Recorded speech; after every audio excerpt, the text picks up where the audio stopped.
My name is Temitope Runsewe, and this morning I'm going to be speaking to us about the foundations of legacy, how to build a family business that lasts beyond you. Before I start, yesterday was my 41st birthday, so I think,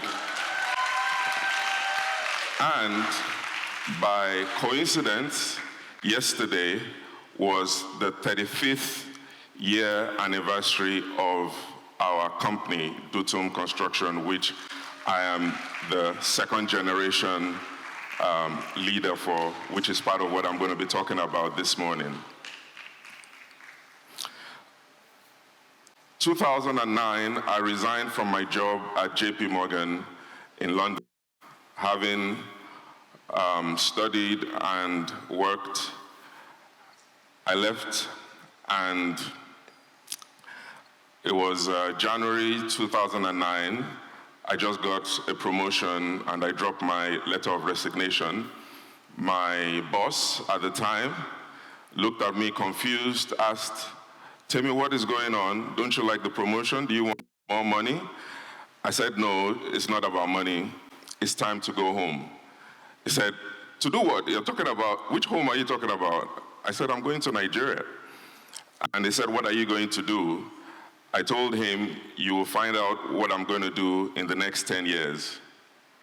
I left that and I came back to Nigeria, and the only thing I've done for the last 15 years is being a part of our family business.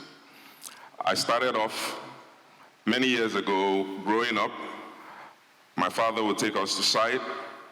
We'll see how things are done, and from an early age, I made up my mind that what I want to do in the future was to prove that Africans can build and run transgenerational businesses.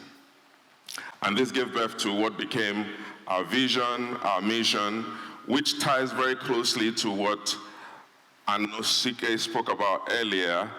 In our mission, we are committed to bringing out the hidden beauty of the African continent through the design and construction of purpose-built infrastructure that enhances socioeconomic conditions.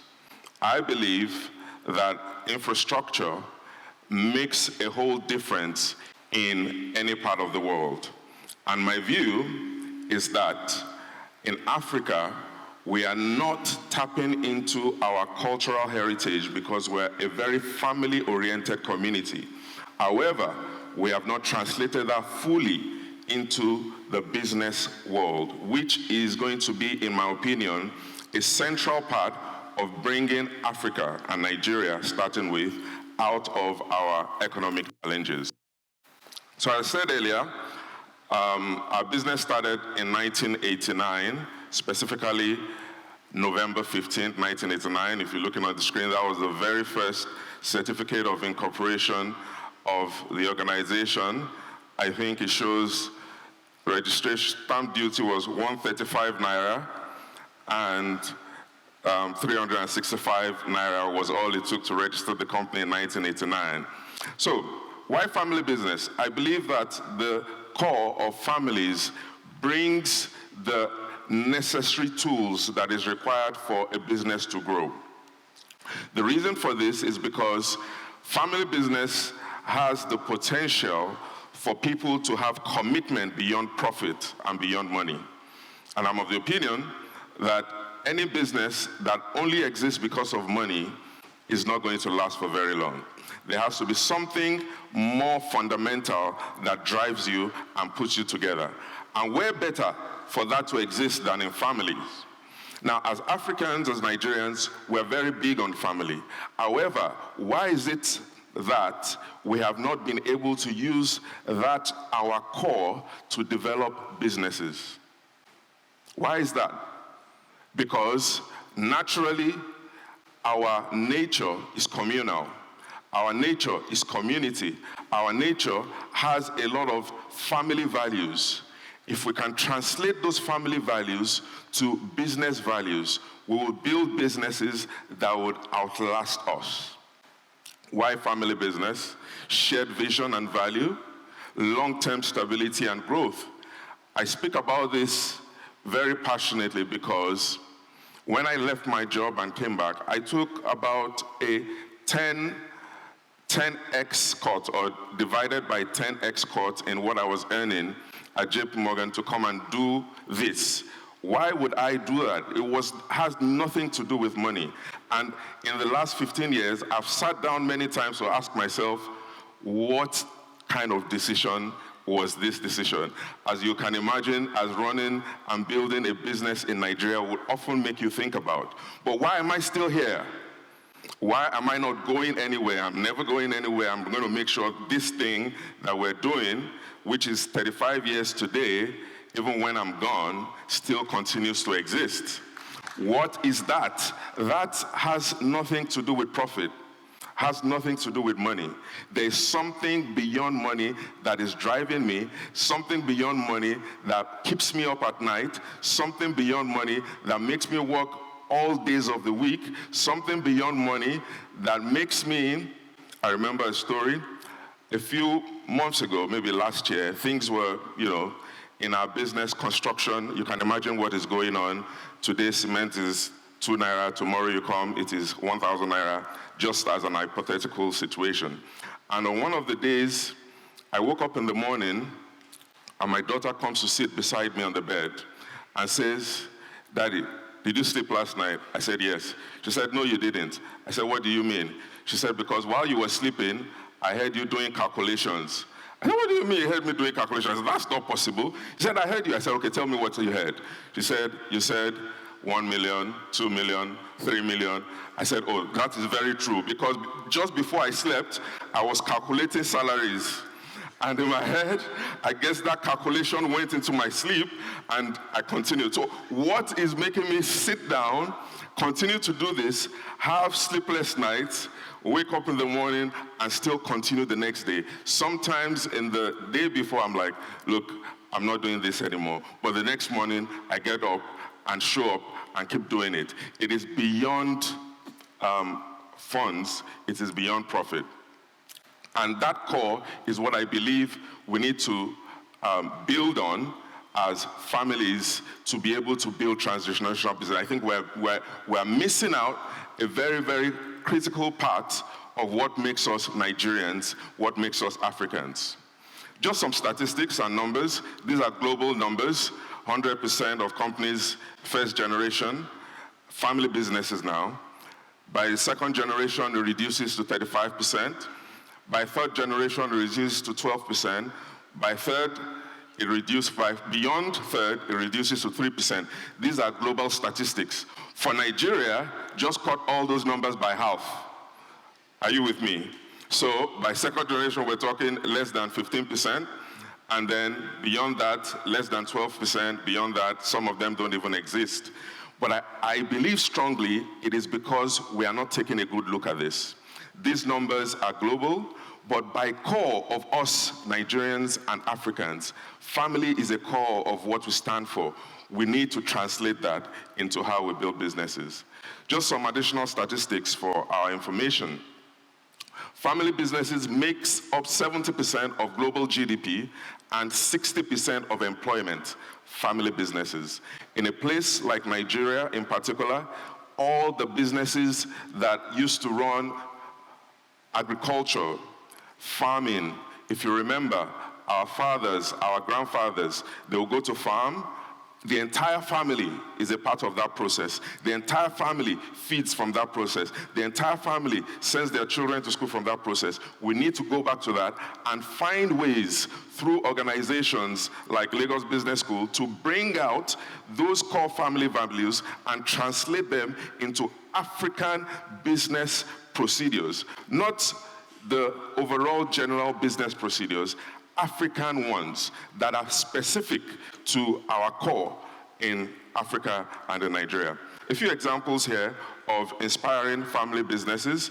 Globally, Walmart since 1962, Honeywell Group in Nigeria here, Koschari's Group, and Ford Motors. We'll see some statistics. Ford has been in existence for 121 years. It's a family business. Walmart, 62 years. Honeywell Group, 52. Koschari's Group, 47. Our young company, 35 years. And my belief is that in a few years, somebody else will be standing here and saying Dutum is a 100-year company, a family business still existing. That is the vision. That is the reason why we do what we do. That is the reason I'm calculating 1 million in my sleep and still waking up the next morning and continuing with it. So how do we build a sustainable family business? One of the very first things that I learned is you need to get the family involved early. Now, I'll tell you something. My father never sat down with me one day and said, Tokwe, when you're done with school, I want you to come and run this business. Not once. But something inside me just felt that I like what he's doing. I see what he's doing. I've been a part of what he's doing. I want to take what he's doing to a different level. That was it. And how did that happen? That was because I used to go with him to site. I used to follow him when, in the morning, there was a particular time, being a construction contractor, he would travel all over the country. He came home one morning after traveling maybe for the week, and the car was sounding, we hear him from the junction. And he came in, all the bumper of the car, everything had fallen apart. Daddy, what happened? He said he hit a cow on the way from Benin. That story stuck in my head. I've never forgotten it. I was a young boy, probably less than 10. How do you build sustainable family business? Open communication. You need to be open. Training and mentorship. And training and mentorship is inherent, is like osmosis. It flows. It's not necessarily sitting you down like a classroom. You can do the formal one. A few years ago, after I joined the family business in 2009, in 2010, I found a Families in Business course in Harvard. And I sent an email to my dad and mom and my brother at the time, who were all part of the business. I said, I found this course at Harvard, Families in Business. I think we should attend. And all four of us traveled to Harvard for that course. That is talking about training and mentorship. That's the formal one. But most of the training and mentorship is actually informal. It happens every day. It happens when I see my dad in meetings. It happens when I see what he does. It happens when I hear how he does what he does. And I'm like, I want to do this better. I think we can do this better. Now, the picture I'm painting might be sounding extremely rosy. The purpose of my TED Talk this morning is not to talk about the disadvantages. The purpose of my TED Talk this morning is to talk about the advantages and get as many people to buy into the idea of building family businesses. If you want to learn more about the pros and the cons, take a course at LBS. I'm sure they'll be able to take you through all of that. When I joined the company in 2009, all we did was construction in the six states in the southwest of Nigeria. And the farthest, according to what they said, that we had ever gone was Kogi State. When I came, first of all, I said, I'm not living in Lagos. I'm not living in Ibadan where he was. I moved to Abuja.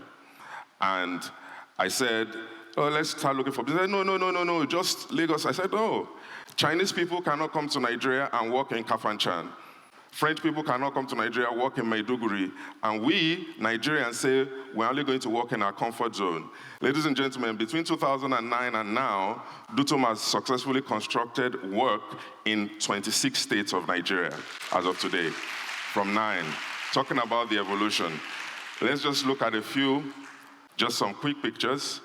Dutum started actually we used to build petrol stations, because my dad used to work for ExxonMobil. So the very first thing we built in 1989 that you're seeing in the middle was our first petrol station in Ibadan. So the company has gone through a lot of evolution, and then those were the first set of projects we did. These ones happened in the 2000s. And as of today now, from all of these humble beginnings, we're now building 7 stories, 10 stories, and more recently, we started the construction of a 20-story building in Banana Island in Ikoyi. And that is a project that we just handed over on Freedom Way in Lekki to the client, which was a 10-story building. The point I'm making, not all of us can be founders. and it does not mean that you don't have the capacity to be founders. This took a long time for me to come to terms with it, because as a first child and as a leader, I struggled initially with the idea of appearing to be in the shadow of someone else. But that is not true. You can own the vision. You can own the mission. You can own it to a point that it becomes you. There is no way, because nobody is going to live forever. So if you're going to be a part of something that is beyond you, you must at some point be willing to take on somebody else's vision.